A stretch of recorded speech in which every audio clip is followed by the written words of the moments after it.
Order and welcome to today's Innovation Showcase. The committee wants to understand how the UK supports innovators and what more can be done. So to inform our work, we selected an innovator to share their story before our main evidence session every week. Now, Martin Wrigley has suggested this week's innovator, who is from the controversial but fast-growing field of biohacking. And I'll hand over to Martin to introduce him. Thank you, Chair. I always had difficulty with the idea of planning and formally structured innovation. And most of my experience in big business has proved less fruitful than hoped. We know that many innovations and discoveries come from unusual beginnings, be that superglue, bubble wrap, post-it notes, or even penicillin. And sometimes we see highly unorthodox work, such as that of Professor Kevin Warwick, putting silicon chips in his own arm. I recall a conversation as a teenager with a friend who was in the school computer club. Yes, of course, I was in the school computer club with me. Long before PCs or home computers, we had a very early computer in the school. My friend said he wanted to write a program to predict the next word in a sentence. Now, this seemed utterly impossible, and orthodox thinking said it was impossible. Fast forward to 20 years ago, some years before the iPhone, I found myself working on App Store rollouts for Orange across Europe with a former university friend and colleague, Ron John Nag. Ron John had made his first fortune by selling the SMS text prediction software to Motorola and settled down as a Silicon Tech Valley investigator. And today we have generative AI systems that predict complete speeches. So how wrong were we when I was a teenager? Working with Ron John, he told me he was now looking at what he was looking at next, aging and biohacking. And since then I've followed with fascination the efforts of a good number of former tech entrepreneurs who have joined in the longevity search. Now, while many of the longevity investigations use unorthodox ideas and testing methods, I do wonder how we balance thinking out-of-the-box innovations and academic orthodoxy, and of course, consumer safety. I was listening to the beginnings of ARIA on Radio 4 over the weekend, which also brought this to mind. My innovator this week is John Hemming. John's been a serial tech entrepreneur in the UK with several very successful and innovative companies under his belt. We got talking about his latest project in biohacking, and while the committee may not support his unorthodox techniques, I wanted to explore his mindset that clearly follows a significant Silicon Valley trend. Over to you, John. Thank you. Well, I am 65 and I do have a track record of innovation. In 1983, I created John Hemming & Company, which became JHC Systems Limited, which is a software house, the product of which at one point was responsible for processing about 10% of UK equity trades. And this we sold in 2019. In 1994, I launched a number of businesses on the internet under the heading of MarketNet. More recently, I've created Cirrostratus Etc., a provider of MTD software, and together with Samuel Collingwood Smith, On Time Under Budget AA Limited, unsurprisingly, this is an AI business. I'm here today to present Hemming Biohacking. Hemming Biohacking is a business that works to develop small molecule interventions that provide a cost-effective way of improving health.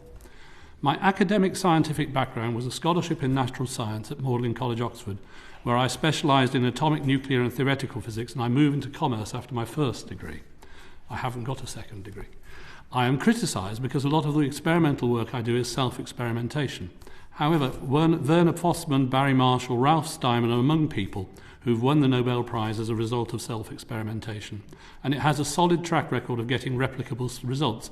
In the end, replicability is the key scientific test.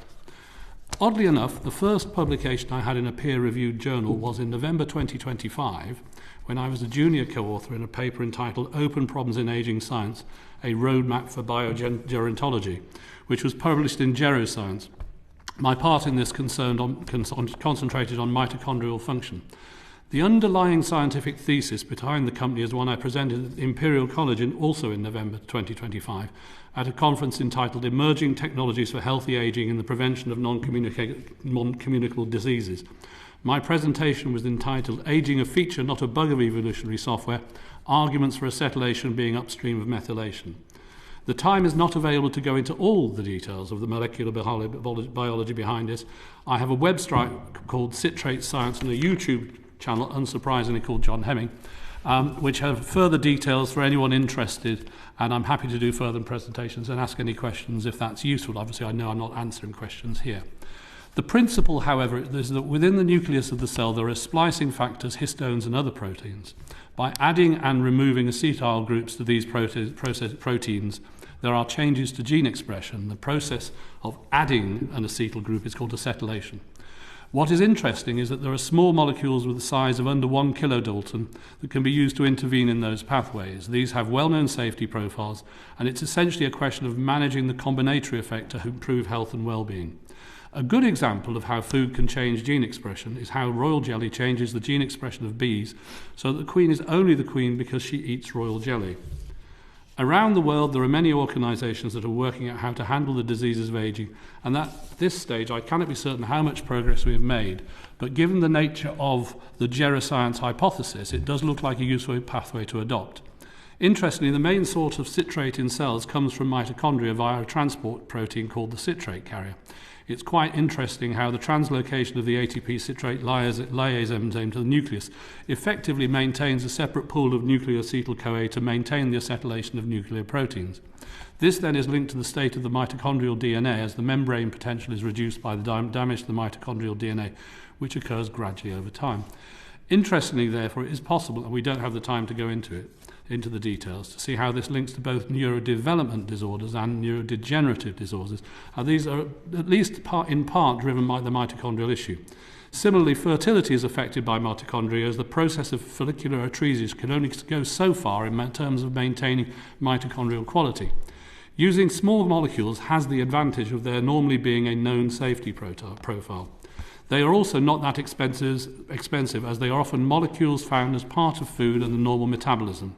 This is useful to the end user. However, it raises a problem in that the essential absence of IP rights, although I do have some patent applications going through the system, limits the availability of funds for complex regulatory processes.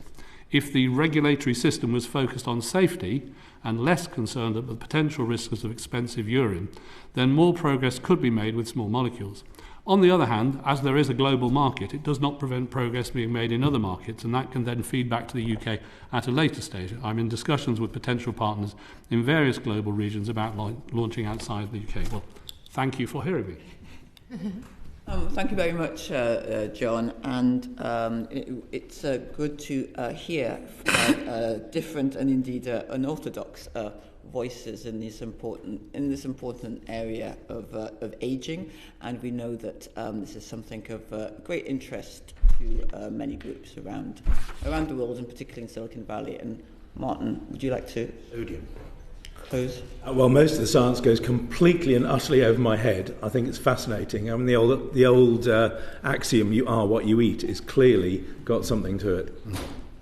Thank you very much. I very quickly will say that my master's and my PhD was on ageing and neurodegenerative diseases, so I did follow the science. So I am actually quite interested to read up on it, and I can see Lauren is similar, so I wouldn't mind. I know some of you will follow the science, because I've looked at the CVs. So I think Parliament has got a bit more scientific since I was here, which is good. Only a bit.